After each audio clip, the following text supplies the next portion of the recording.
इतनी शक्ति हमें देना दाता, मन का विश्वास कमजोर होना, हम चले नेक रास्ते पे हमसे भूल कर भी कोई भूल होना, इतनी शक्ति हमें देना दाता। वेलकम टू टक ঝাল মিষ্টি বিতি ইপসিতা। আমি ইপসিতা, এখানে নো গালাগালি, নো খিস্তি, ওনলি মস্তি। তো আজকে ভিডিওর শুরুতে আপনারা বুঝতেই পারছেন যে আজকে যেভাবে শুরু করি, যা করি, মনের অবস্থাটা খুব খারাপ। আমি কতবার কাট করেছি যে ভিডিওটা শুরু করার আগে আমি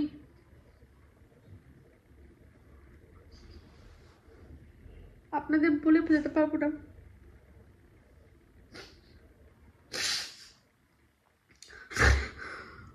তো যাই হোক, আপনারা জানতে চাইবেন হয়তো এই ক্যামেরা খুলে কান্নার কারণটা কি।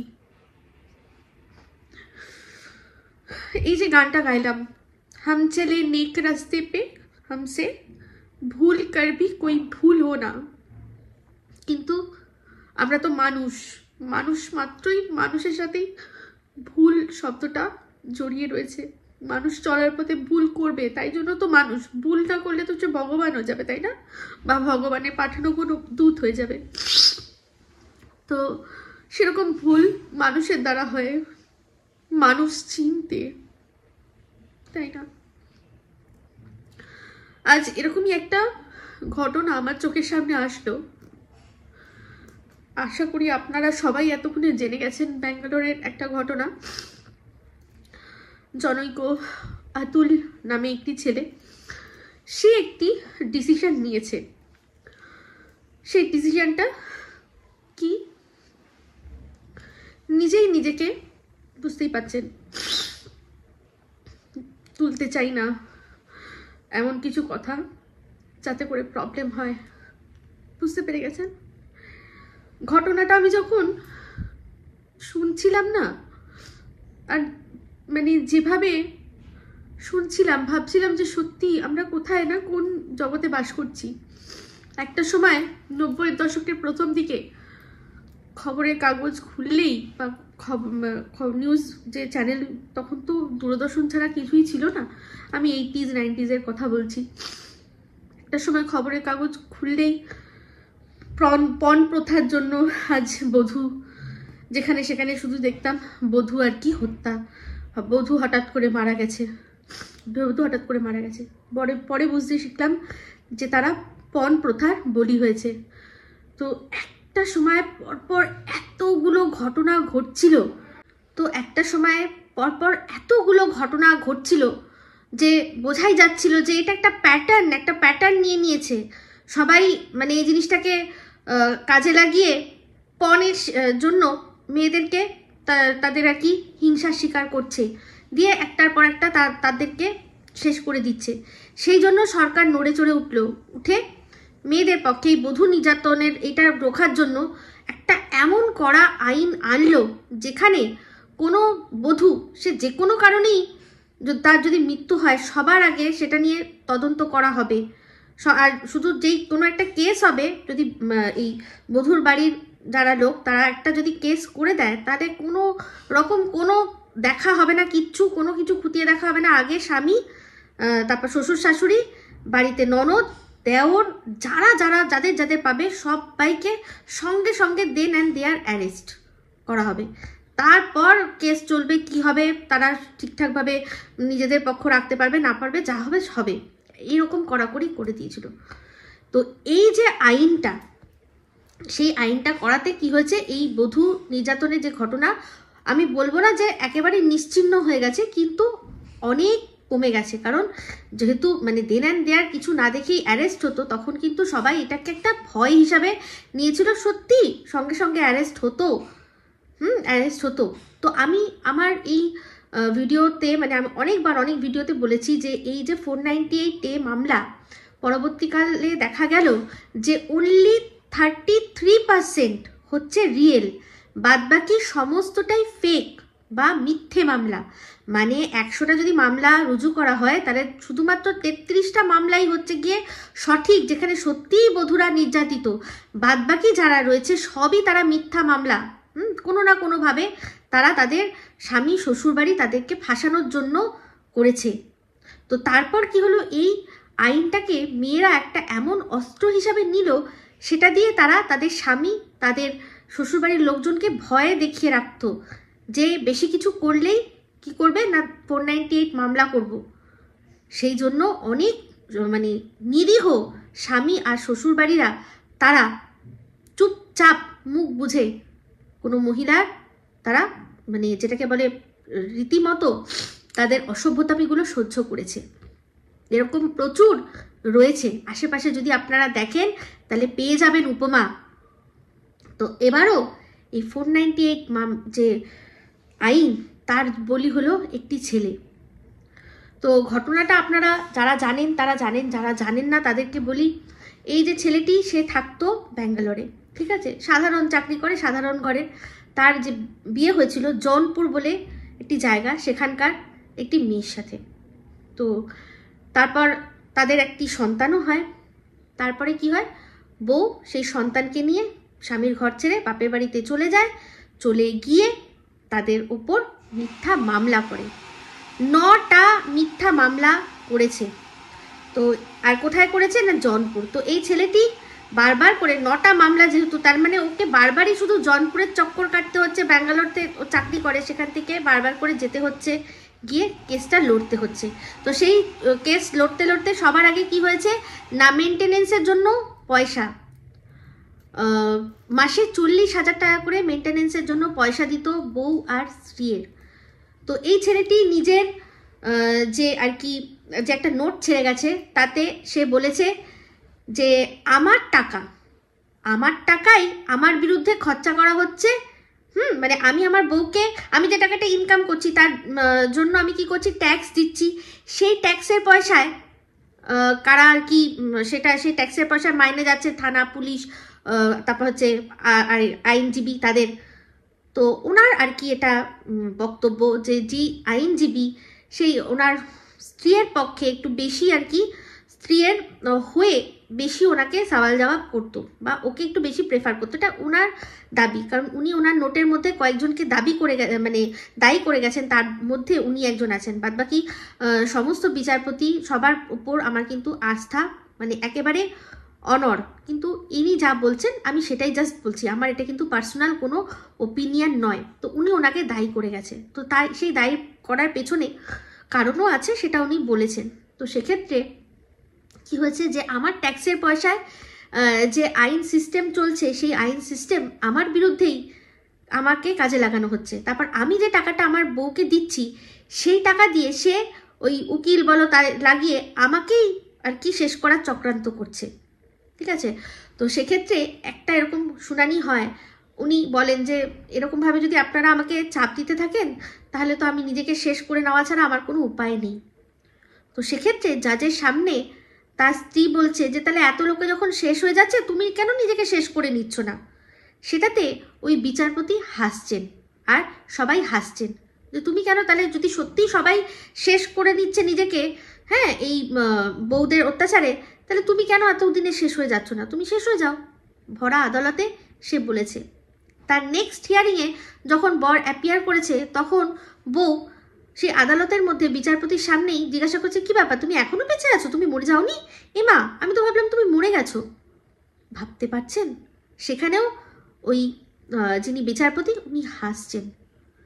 তো এইসব দেখার পর উনি ভাবলেন, যিনি আর কি আতুল, উনি বললেন যে তাহলে আমি ভেবে দেখলাম যে আমার কাছে উপায় কি আছে, আমি এইভাবে পয়সা দিয়ে যাই আর সেই পয়সাই আমার বিরুদ্ধে লাগিয়ে আমাকে শেষ করুক, আর না হলে যেটা আর কি ওনারা আমাকে পদ দিল যে শেষ হয়ে যাওয়ার, তাহলে আমি সেটাই বেছে নিই।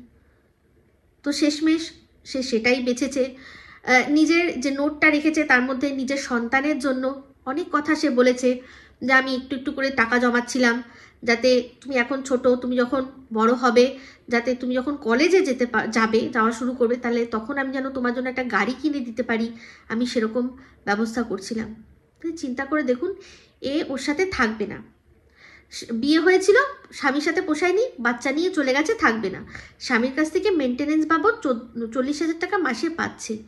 আর কি চাই? এই যে ওয়াইফ, সেই ওয়াইফ এককালীন একটা বিশাল বড় থোক অ্যামাউন্ট চাইছিল। এই ওয়াইফের যদি আপনারা দেখেন, সার্চ করলেই পেয়ে যাবেন, তার সাজগোজ, তাকে দেখলে বুঝতে পারবেন যে সে এখনো এরকম অবস্থায় নয় যে সেই বাদবাকি জীবনটা সে একা কাটিয়ে দেবে, দুদিন পর সে আবারও বিয়ে করবে। তো এই বিয়ের থেকে সে একটা মোটা অ্যামাউন্ট পায়। তাহলে আর এই যে ছেলে মেয়ে সব সমান, এই কথাগুলোর মানে কি দাঁড়ায়? মানে কি দাঁড়ায়? মানে বাচ্চা যে হয়েছে সেই বাচ্চার দাম নিয়ে নেবে না কি নেবে? আমি ঠিক বুঝতে পারি না। এটা মান সম্মানে লাগে না? যারা নেয় তাদের মান সম্মানে লাগে না? তুমি বিয়ে, ঠিক আছে, তুমি সাধারণ তুমি কিছু করো না, আমি তোমাকে ওই ভাত কাপড়ের দায়িত্ব নিয়ে দিয়েছি, সেটা আমি দিয়ে দিচ্ছি, আলাদা বিষয়। কিন্তু তা বলে এরকমভাবে তাকে পুরো নিঃস্ব করে দেওয়া, এটা তো কোনোরকমভাবেই মানা যায় না, তাই না? যেহেতু বাচ্চা ছিল, বউ ছিল, সে তার সাথে থাকবে না, তার জন্য আলাদা করে সে ভরণ পোষণের দায়িত্ব দিচ্ছিল, সে নিচ্ছিল, তার সত্ত্বেও চলবে না, থোক অ্যামাউন্ট চাই এর কাছ থেকে। আর শুধু একে নয়, এর বাবা মাকেও ফাঁসিয়ে রেখেছিল। ভাবতে পারেন, এরকমভাবে শেষ হয়ে গেল। তো আজকে এটা দেখছিলাম না, যখন আমি ওই ভিডিওটা দেখছিলাম, আমার এত খারাপ লাগছিল যখন বলছিল যে আমাদের দেশে কি একটা, মানে আমি যে শেষ হয়ে যাব, তাও আমি দেখতে চাই আমার অস্থি ততদিন যেন না বিসর্জন করা হয়, যতদিন আমি আমার এই মানে করুণ চরম পরিণতির জন্য যারা দায়ী, তারা যতদিন না শাস্তি পাচ্ছে, আমার যেন অস্থি বিসর্জন করা না হয়। আমি মারা যাওয়াতে আমার যেন ওই আমার স্ত্রী বা তার পরিবারের কেউ যেন আমার ধারে পাশে না আসতে পারে, আমার মৃতদেহ ধারে পাশে না আসতে পারে। ভাবতে পারেন কতটা কষ্ট থেকে সেই কথাগুলো বলছিল সেই মানুষটি, খারাপ লাগছিল। তো এরকম আমরা প্রচুর দেখছি মহিলারা তাদের মানে শুধুমাত্র এই যে পাওয়ারটা কাজে লাগিয়ে কিভাবে ছেলেদেরকে হেনস্থা করছে। জল জ্যান্ত উদাহরণ এখানে আরও একজন, কে না এই যে টিন, অন্যায়টা সে করেছে, ইনকাম সেও করে, তার সত্ত্বেও সে কি করছে, সন্দীপকে ডিভোর্স আমি দেব না, আমি ডিভোর্স দেব না, আমি নিজে মুভ অন করে গেছি, আমি তোমার সাথে সংসারও করব না, কিন্তু আমি ডিভোর্সও দেবো না, তোমাকে এরকমভাবে দগ্ধে দগ্ধে তিলে তিলে মারবো। প্রতি রাতে তুমি চিন্তা করবে যে দোষটা তোমার কি হয়েছিল, ভুলটা তোমার কি হয়েছিল। মানুষ না চিনতে পেরে সংসার বাঁধা, এটাই তার ভুল হয়েছিল। তো আজকের দিনে সন্দীপের একটা ভিডিও দেখলাম যেখানে ও বলল যে আমি সম্পূর্ণ চুপ হয়ে গেছি, আমি আর কোনো কথা বলবো না। তো অনেক মানুষ ও বলছিল, যেটা আমার একটা ওয়ার্ড আমার খুব খারাপ লেগেছিল, বলছিল যে আমি আমার অকাত বুঝতে পেরেছি। না, অকাত তোমার অনেক উপরে, তোমাকে মানুষ ভালোবাসে। হ্যাঁ, ওই যে ভুল তোমাকে বারবার কেন আটকায় বলো তো, যে কারণ তোমার একটা ভুল তারা দেখেছে, ভুলটা তো শুধু তোমার হয়নি, তো তোমার ভুলের দোষে তোমার বাবা মা, তোমার সন্তান, বাবা মাই অবশ্য দেখে দিয়েছিল, এক্ষেত্রে তোমার দোষ ছিল না। তো একটা সন্তান তারা দেখছে যে তার সে কি কষ্টটা পাচ্ছে, কেন সে মা, মানে সবার মা আছে, তার মা কেন থাকবে না, তাই না? যদি ঠিকঠাক মানুষ চুজ করতে, তাহলে তো তোমার সন্তান মা হারা হতো না, না? কিন্তু সে নিজেই মা হওয়ার তার সেরকম মেন্টালিটিই ছিল বলে মনে হয় না। কারণ আমরা আগেও দেখেছি, এখনও দেখছি, এখন তার জেদ চেপেছে, বাচ্চা লাগবে, তার এখন বাচ্চা প্রয়োজন। যদি সত্যি বাচ্চার ভালোবাসা বা টান হতো, তাহলে কোনো এক মুহূর্ত থাকতে পারতো না, এক মুহূর্ত থাকতে পারতো না। যেভাবেই হোক না, আমার বাচ্চা না দিলে আমি বাড়ি ছাড়বো না, আমাকে বাচ্চা দে, নাহলে আমি ঝামেলা করব। যখন বেরোতো তখন এটা করে বেরোতো, কিন্তু আমরা দেখেছি সেটা করেনি। এখন তার বাচ্চা লাগবে, এখন তার বাচ্চা প্রয়োজন, এখন তার বাচ্চা দরকার। সেটার সাথে নারীর টানের আমরা সব বুঝতে পারি। তো না, অকাত তোমার কিছু না, তোমাকে কিছু মানুষ বুঝিয়ে দিতে চাইছে যে সন্দীপ তুমি আর ভুল করো না, তোমার একটা ভুলের যা তুমি শাস্তি পেয়েছো আমরা সব দেখেছি, তোমাকে যে বা যারা আটকাচ্ছে তাদের সাথে তুমি ঔদ্ধত্যপূর্ণ ব্যবহার করো না, এইটুকু বলেছে। কেউ তোমার অকাত দেখায়নি সন্দীপ, আমাদের চোখে তোমার অকাত অনেক বড়, সেটা তুমি আমাদের চোখ দিয়ে দেখে বিচার করবে। কিছু মানুষ হয়তো হার্ট হয়েছে, তারা ভালোবাসে বলে হার্ট হয়েছে, এরকম কোনো মানুষ নেই যে তোমাকে ভালো থাকতে দেখতে চায় না। প্রত্যেকটা মানুষ, তুমি বিশ্বাস করো, প্রত্যেকটা মানুষ তোমাকে ভালো থাকতে দেখতে চায়, কিন্তু তারা হয়তো কিছু আঁচ করছে যে আবারও তুমি বিপদে পড়তে পারো, সেই জন্য জাস্ট তোমায় অ্যালার্ট করা, সেই জন্য জাস্ট তোমায় কিছু কথা বলা। তারা দেখছে তুমি প্রত্যেকবার সেটাকে তুমি মানুষকে মিসআন্ডারস্ট্যান্ড করছো, ভুল বুঝছো, সেই জন্য বলছে কেউ তোমার অকাত দেখায়নি, কেউ তুমি কার আন্ডারে থাকবে, একেবারেই নয়। যদি সত্যিই তাই হতো তাহলে যখন তোমার দিদির সাথে ঝামেলা হলো, তোমাদের পক্ষ তো বেশিরভাগ মানুষ নিয়েছে, বেশিরভাগ মানুষ তো তোমাদের পক্ষ নিয়েছে, তাই না? যখন এই ঘটনাও শুরু হলো বেশিরভাগ মানুষ তো তোমার পক্ষ নিয়েছে, যা বুঝে তো তোমার কাছে চলে এসছে। অকাত তোমার অনেক বড়, তার যদি তোমাকে সবাই পারফেক্ট দেখতে চায় সেটা তাদের দোষ নয়, তারা মনে করে তুমি পারফেক্ট হওয়ার যোগ্য, তাই জন্য তোমাকে সেই যোগ্যতাটা দিয়েছে।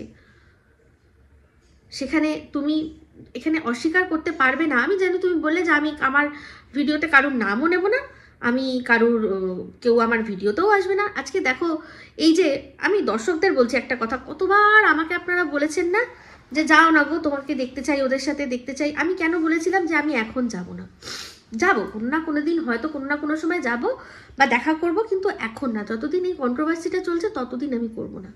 আমি যখন কোনো কথা বলি বুঝেই বলি। তো জানি রাগ হয় তোমারও, অধিকারও আছে, যার ওপর রাগ করছো তার অধিকারও আছে তোমার দেখানোর রাগটা, বানতা হে। ভাই বোনের মধ্যে রাগ হবে না তো কি, মানে ভাই বোনের মধ্যে তো চুলোচুলি হয়।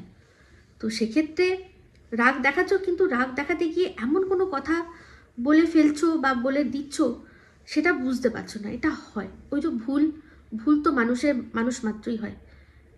কিন্তু এই যে সব দর্শকদের আজকে আমি বলবো যে এমন পরিস্থিতি মানুষকে তৈরি করে দেবেন না, এমন মানুষকে জায়গায় পৌঁছে দেবেন না যাতে তার মনে হয় যে এর থেকে মনে হয় না থাকা ভালো। এইটা প্লিজ করবেন না। টিনকেও বলছি,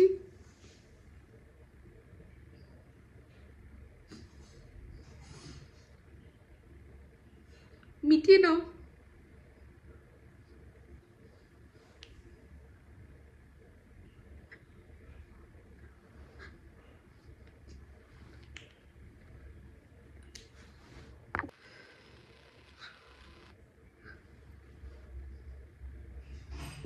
নিজেদের মধ্যে সব মিটিয়ে নাও,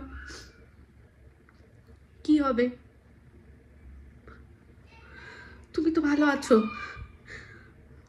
আরেকজনকেও ভালো থাকতে দাও, তাই না? এত প্রেশার দিও না, এত প্রেশার দিও না। কি এমন কিছু অন্যায় করেনি সে, এমন কিচ্ছু অন্যায় করেনি, কিচ্ছু অন্যায়। তুমিও ভালো, তোমার মন সবচেয়ে ভালো জানে।